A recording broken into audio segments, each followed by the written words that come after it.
What do you need most at this very moment? A good education? A good job? A career? Money? Every individual sets out goals that are important to him or her. Some are short-term, and others long. Yet not one of these needs is as important as one blessing you possess at every moment. Breathing. It has been 39 seconds since this film began.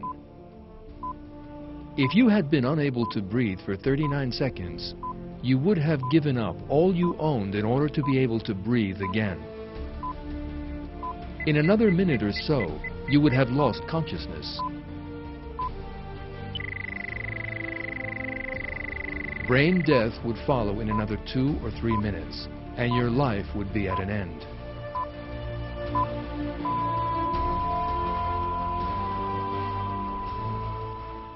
You have now taken some 16 breaths since this film began. You will have taken another 200 or so by the time it ends.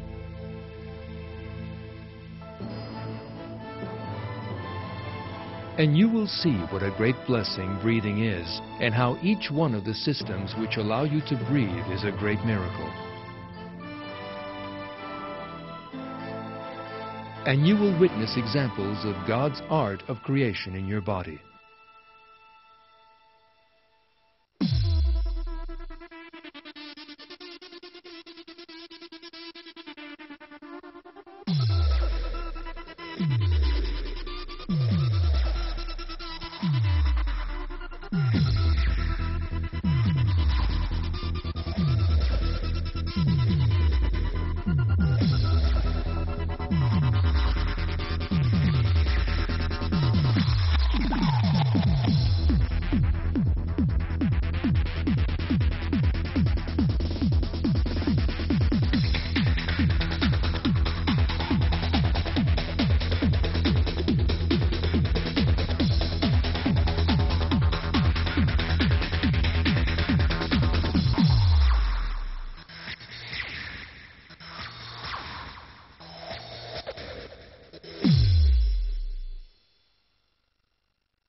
Breathing. This process, which seems so simple and which very few people ever think about, is actually the first link in a miracle. Every cell in our bodies needs the oxygen provided by breathing.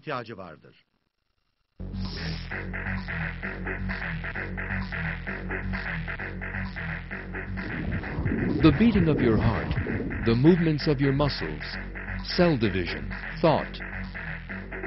None of these would be possible without oxygen.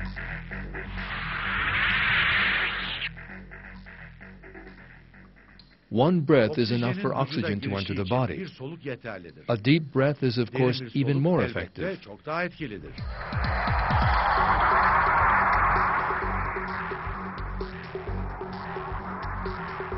The oxygen in that breath will quickly reach the lungs, where it will board vehicles specially designed for it. These vehicles will spread the oxygen throughout the body, and it will represent the source of life for each of the 100 trillion or so cells in the body. Let us now have a close look at this flawless mechanism which goes into action at birth and never stops as long as we live.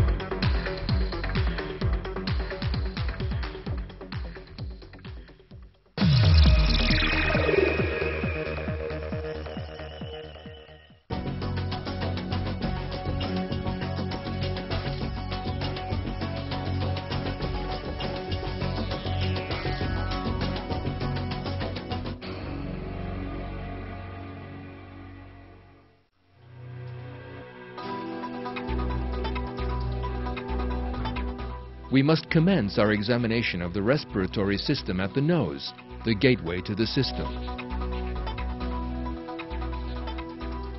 We usually think of the nose's ability to detect smells, yet it has another important function.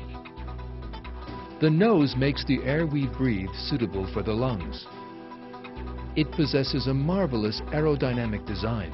It works like a perfect air conditioning unit, and its interior is equipped with special filters. The curled structure of the nose allows the air to move around inside it. The air is thus warmed and moistened by the nasal mucus.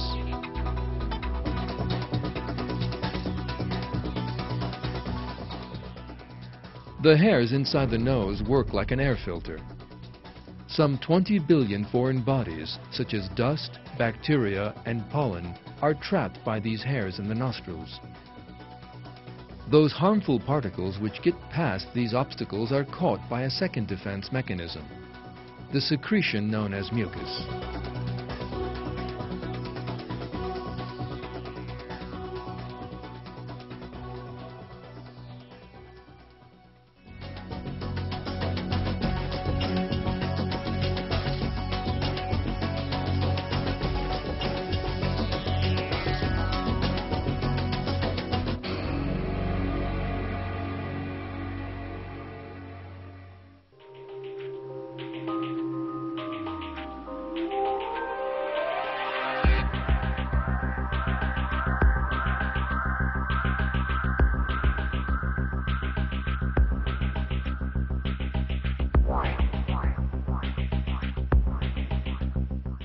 The upper respiratory tract and windpipe are covered in a viscous, slippery substance called mucus. This keeps the air passages moist. It also stops harmful substances from reaching the lungs. Mucus is assisted by the cilia. Each one of these is a mobile propellant and carries the mucus with the foreign bodies stuck in it to the pharynx. Here they are swallowed together with the foreign bodies as a result of the swallowing reflex, and are then destroyed by the stomach acid.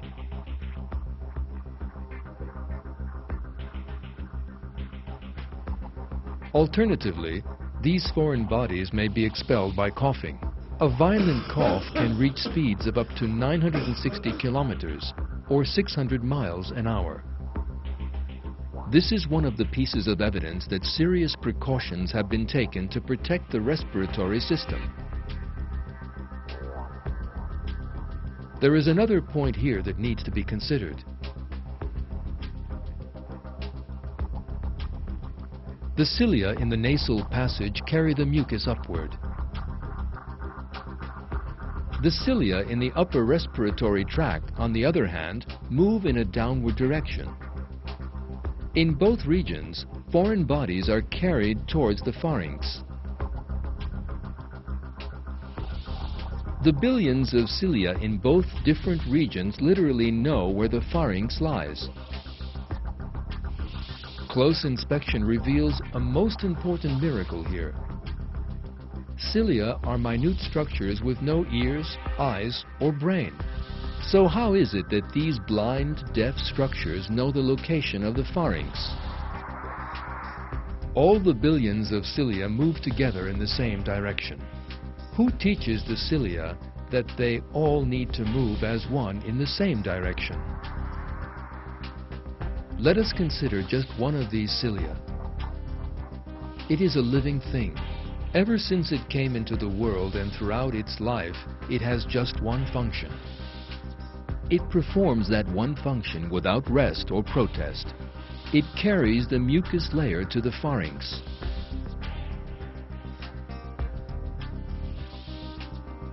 It is Almighty God, who has created man in the finest form, who gives them this duty.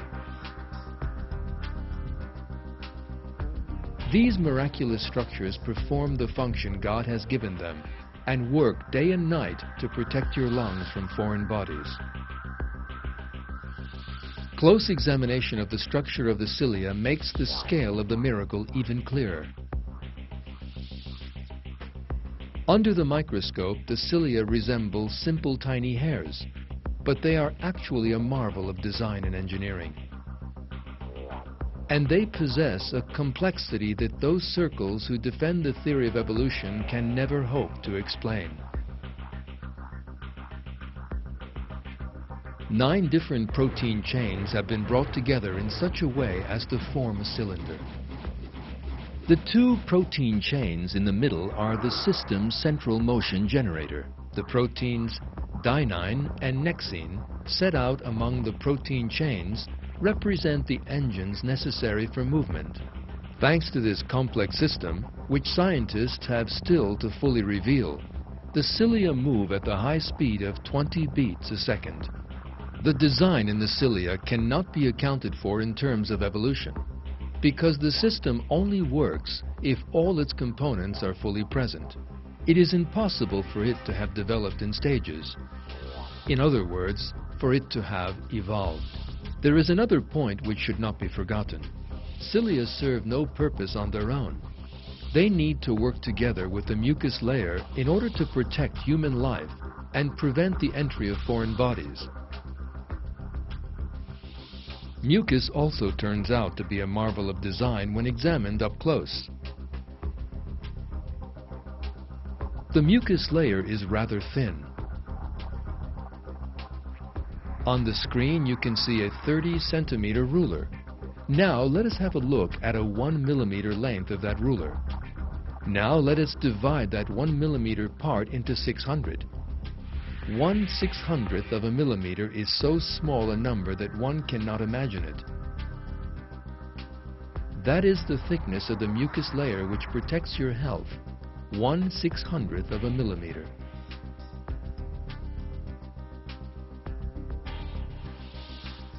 Moreover, this thin layer consists of 2 separate sublayers. The bottom one is rather slippery. This enables the cilia to carry the mucus in a particular direction. The top layer, in other words the safety layer, is rather viscous, which allows it to trap harmful bodies. These 2 layers never get mixed up or change places. In order to better understand the perfection of the design in the system, let us imagine for a moment that the layers did change place. If the viscous layer were at the bottom, then the cilia would be unable to move and would stick where they were. If the slippery layer were on top, then dust and bacteria could easily reach the lungs without being caught by the mucus. In either event, the system would serve no purpose, and human beings would catch diseases which eventually resulted in their deaths. This system has been functioning flawlessly since the first human beings came into existence. Darwinists claim that this system came into being by chance, stage by stage. Yet that is impossible. As we have just seen, the slightest irregularity or deficiency in the system would cause it to serve no purpose. This is an important piece of evidence invalidating Darwinism.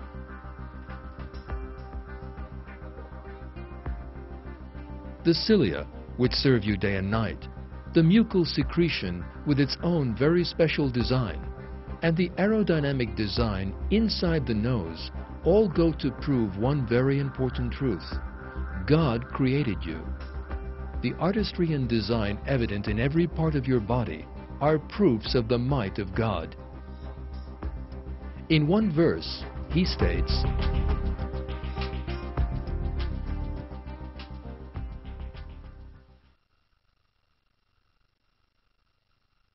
"We created you, so why do you not confirm the truth?"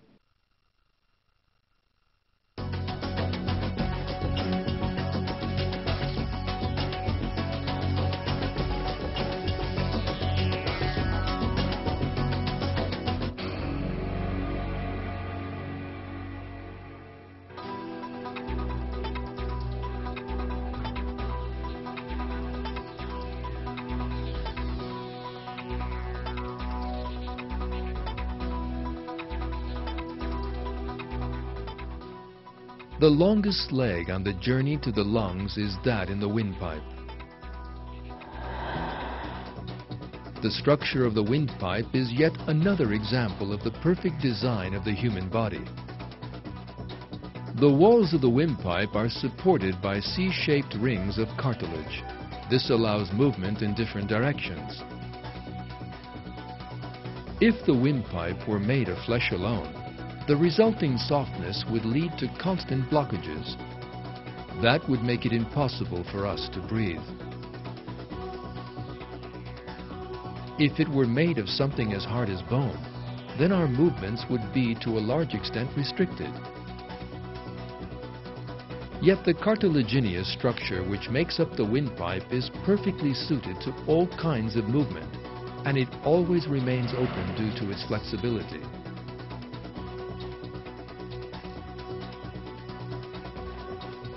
There is another very special design right in the entrance to the windpipe. This design saves our lives every time we have something to eat. How is that?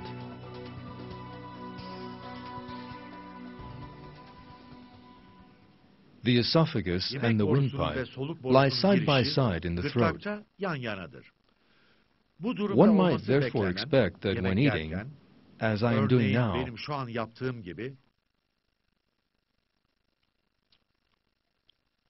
the food might get stuck in my windpipe and choke me. Yet nothing of the sort happens.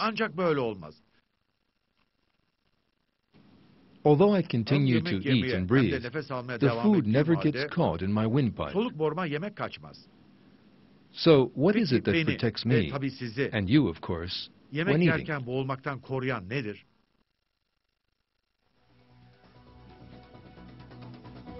There is a small flap of elastic cartilage called the epiglottis right at the entrance of the windpipe.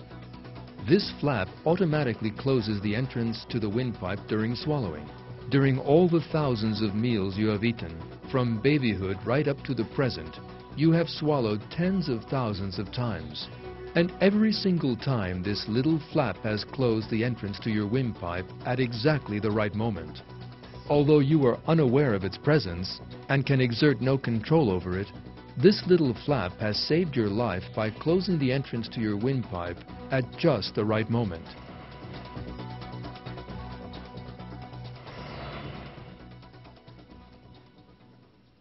As always, the theory of evolution is quite helpless in the face of this system. It is impossible for such an important system, the absence of which would be fatal to human life, to have come about by chance, stage by stage. In the absence of that system, a human being would choke the first moment he took a bite to eat. This is yet another proof that God created all the features possessed by human beings.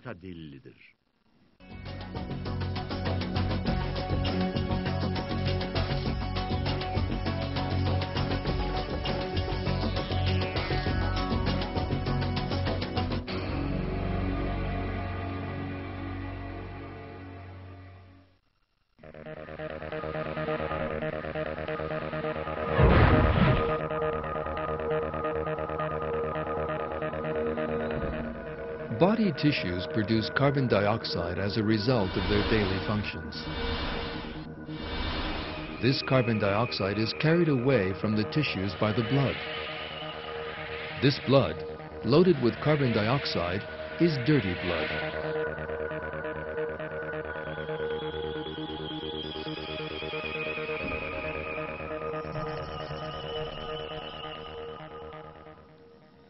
In order for the blood to be cleaned, it needs to make contact with the air. The oxygen in the air and the carbon dioxide in the blood will thus be exchanged. There are around 5 liters of blood in the human body. In order to be air, this 5 liters of blood needs to spread over an area of around 100 square meters. That is equivalent to the area of a tennis court.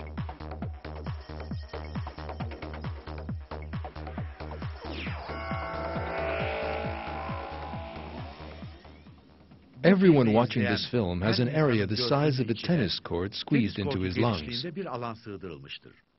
by the incomparable art of God's creation.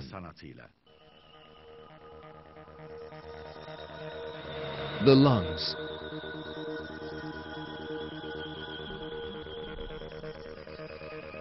The lungs consist of bronchia divided into hundreds of different tubes. At the end of each one of these bronchia fills the alveoli, or air sacs, the size of a pinhead. There are some 300 million of these air sacs in a healthy lung. Their total surface area is equivalent to that of a tennis court. The air passing through the bronchia fills the alveoli. The alveoli are covered with a dense network of capillaries, the smallest of the blood vessels. The alveoli and capillaries are separated from each other with a thin membrane. This membrane permits an exchange of gases between the blood and the air.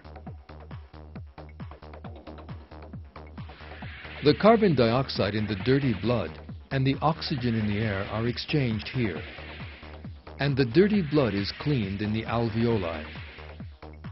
The system which allows your blood to be cleaned with every breath you take is built on an air sac no larger than a pinhead.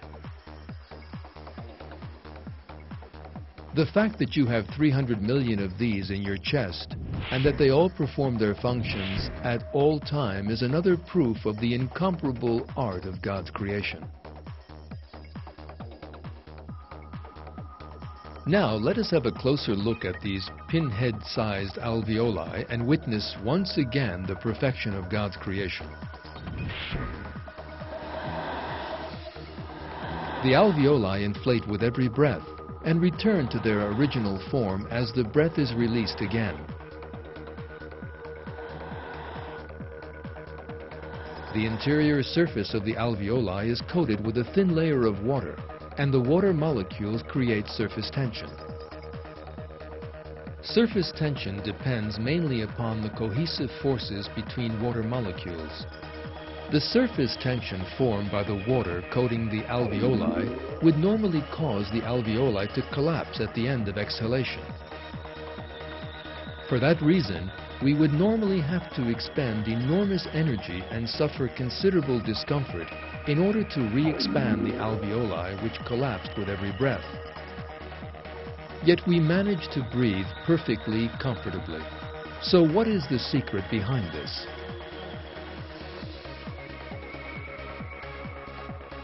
Scientists researching the answer to this question encountered a most important miracle here. A supportive organism has been placed inside each and every one of the 300 million alveoli to serve the human body. These are known as type 2 cells. Type 2 cells produce a very special substance called surfactant and spread this over the internal surfaces of the alveoli. Surfactant is a molecule especially designed to reduce the surface tension of water. Thanks to this molecule, the alveoli are prevented from collapsing inwards. At this point, we need to consider carefully. Type 2 cells possess no eyes, ears, brain, or capacity for thought, and are invisible to the naked eye. So how is it that this substance knows that the alveoli will collapse because of surface tension? You can now see the chemical formula for surfactant on the screen.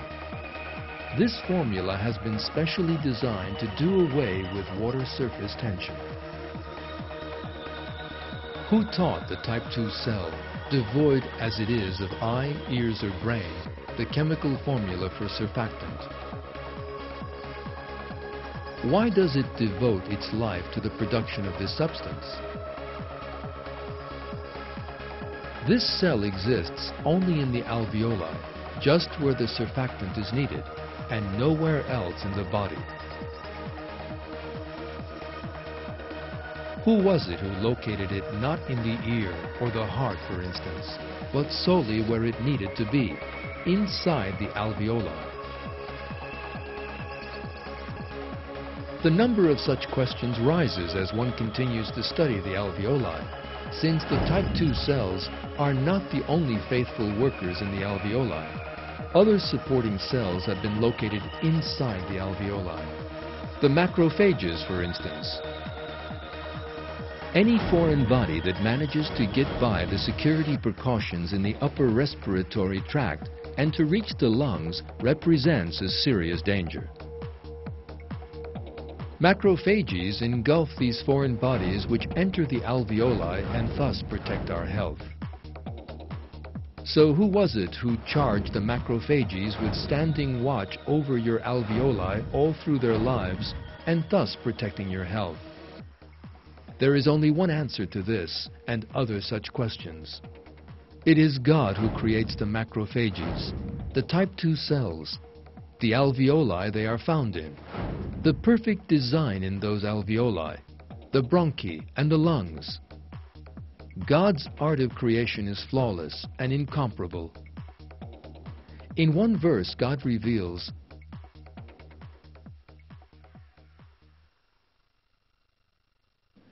"Does not man see that we created him from a drop, yet there he is, an open antagonist? He makes likenesses of us and forgets his own creation, saying, Who will give life to bones when they are decayed? Say, he who made them in the first place will bring them back to life. He has total knowledge of each created thing."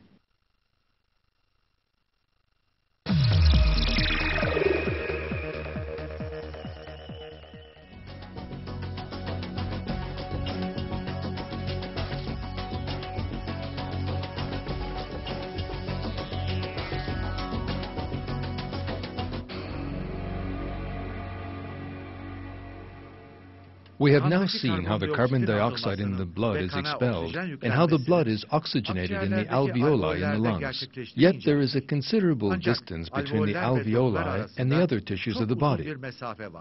Furthermore, transporting oxygen is a process requiring the greatest sensitivity. This resembles carrying this crystal glass you see in my hand and trillions of others like it to the other end of the world without breaking them. How is the oxygen to be carried that distance? The answer appears in another miracle of creation.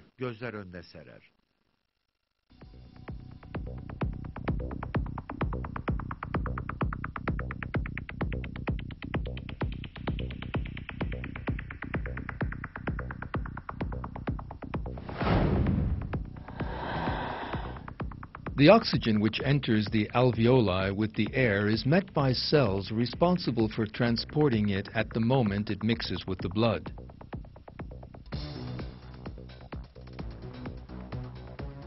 These are the red blood cells.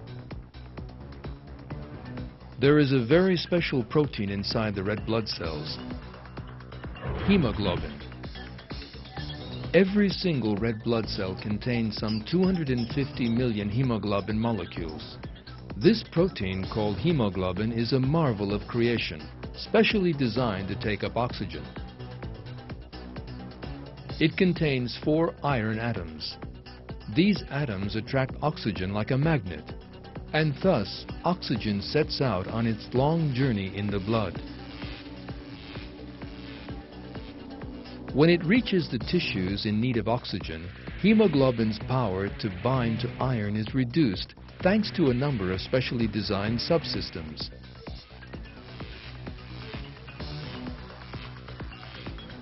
The oxygen is thus released from the hemoglobin in the red blood cells and delivered to the cells which need it.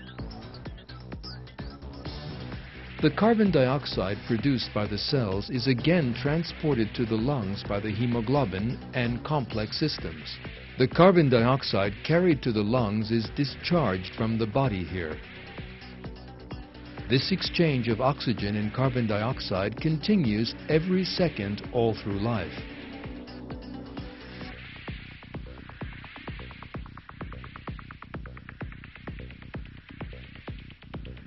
Let us now have a rather closer look at the system. The hemoglobin molecule is a protein made up of 564 amino acids. In the central region are 4 iron atoms responsible for the transportation of oxygen. Hemoglobin's 3-dimensional structure and amino acid sequence have been specially designed for the transportation of oxygen. An alteration to any one of these amino acids or to the 3-dimensional structure of hemoglobin would mean that it is unable to carry oxygen and fulfill its duty. Yet, as well as hemoglobin, the subsystems that work with it also possess a flawless design.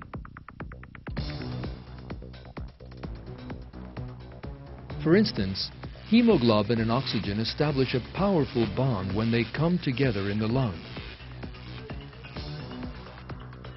Yet this bond weakens at the tissues which stand in need of oxygen, and the oxygen is released from the hemoglobin.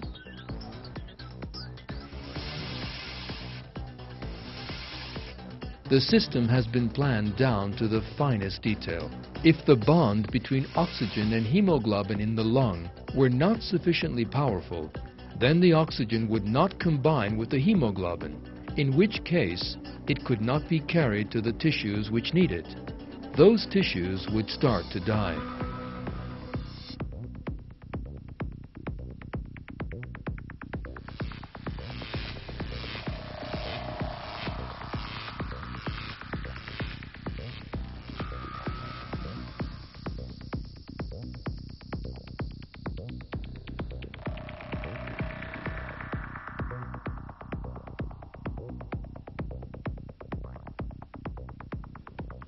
As a result, the slightest alteration to the present system in the hemoglobin would spell death.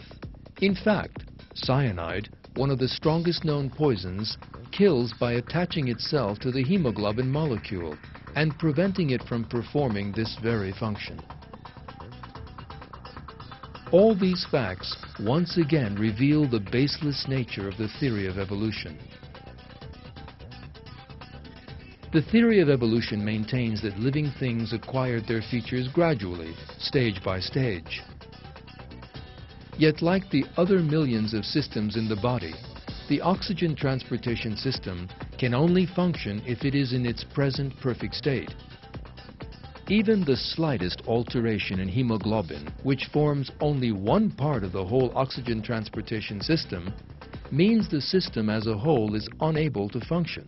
For this reason, it is impossible for hemoglobin and the oxygen transportation system to have come about by evolution. Even a hemoglobin molecule on its own is evidence of the invalidity of the theory of evolution and proof of the perfection of God's creation. In the Quran, God says,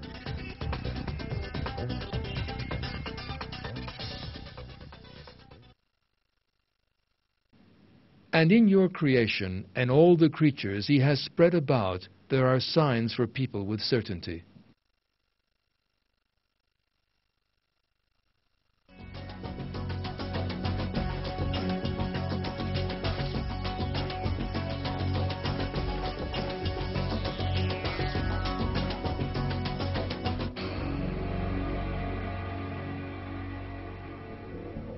People do many different things in their daily lives. But whatever they do, they still have to keep breathing. Yet they never need to make a conscious effort in order to breathe. Neither do they use their free will in order to breathe. They breathe right from the moment of their birth, even in their sleep.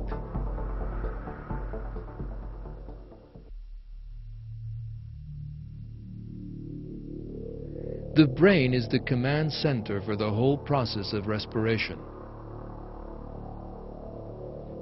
A group of nerves in the brainstem and the medulla region of the brain direct the respiratory system. The nerves in the medulla send commands to the muscles surrounding the rib cage to contract for 2 seconds. As the muscles contract, the lungs fill with air. Then, the nerve signals from the medulla are cut for 3 seconds. The muscles then relax. The air in the lungs is then expelled as the muscles assume their earlier form.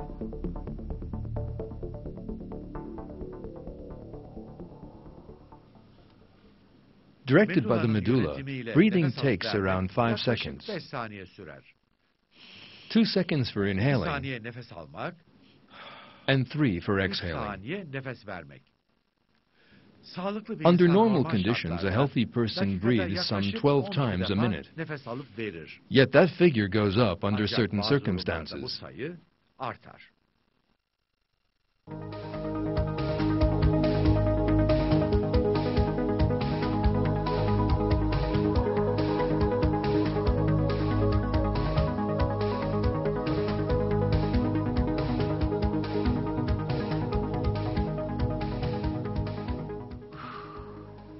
you can see, my breathing rate has risen considerably. Solunumum oldukça hızlandı. Yet it is not me who has decided to breathe quickly at this moment. My chest muscles are forcing me to, Beni buna zorluyor. and I feel Yavaş discomfort nefes if I vermek try to istersem breathe slowly. bir acı hissediyorum. Biraz önce spor yaptığım Since için I have just vücut worked out, dokularımın daha çok my tissue had a oksijene greater need ihtiyacı for oldu. oxygen, and my Ve beynim brain de beni obliged me to hızlı breathe nefes alıp faster. vermeye zorluyor. Normal solunum sırasında In the nasıl same way kontrol that benim my elimde breathing değilse, under normal conditions is out of my şu control, anda hızlı nefes so alıp is the way that I verirken am de currently aynı şekilde breathing kontrol quickly. bende değil. Oh. Control of breathing is thus independent of an individual's will.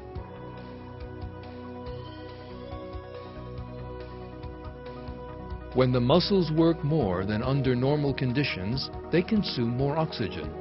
As the level of oxygen in the blood falls, the level of carbon dioxide rises. Muscle cells under pressure give off lactic acid.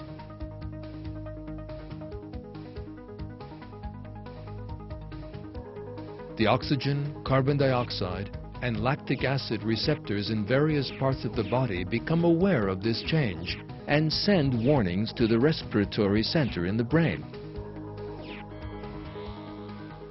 When the warning reaches the medulla, the respiratory neurons send commands to the chest muscles and ensure that they work faster. On the other hand, other precautions are also taken in the body. The heart starts beating faster, for instance.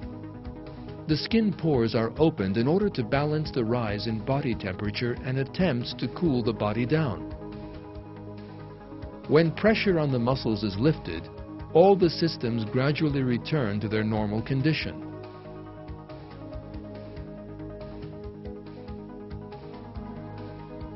The flawless, interconnected systems work and serve beyond the individual's control, will, and knowledge. Man's duty is thus to give thanks to God, who created him with such perfection, and to appreciate the artistry in his creation. In one verse of the Quran, God reveals,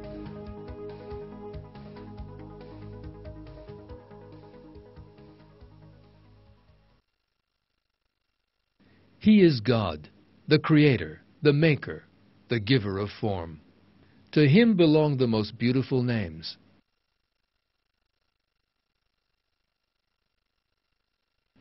Everything in the heavens and earth glorifies Him. He is the Almighty, the All-Wise.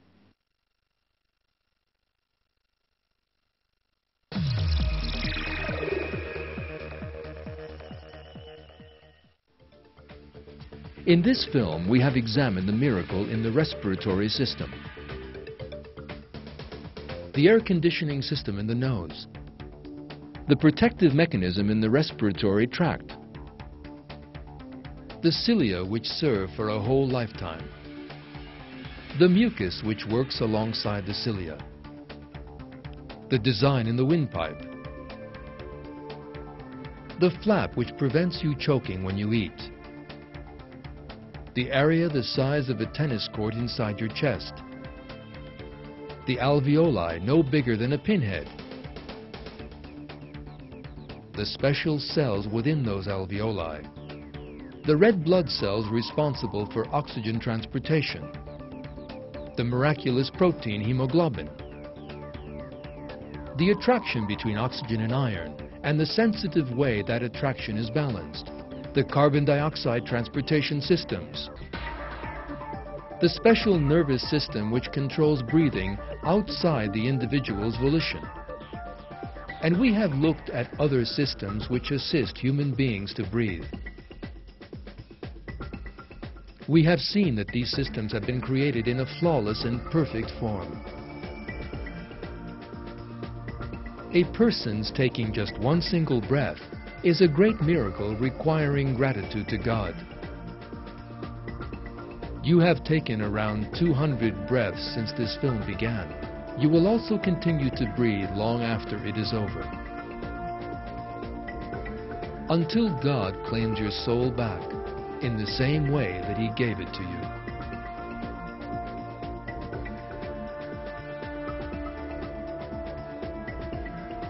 When that day comes, when you take your last breath, you will have to account for everything you did and every blessing given to you throughout your life.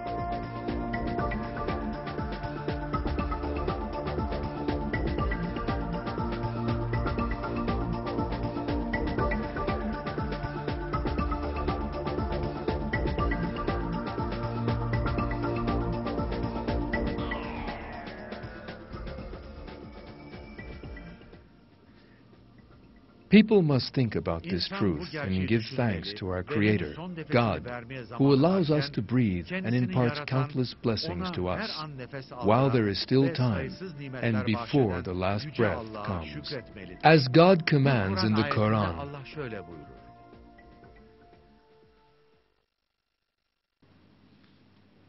"Mankind, worship your Lord who created you and those before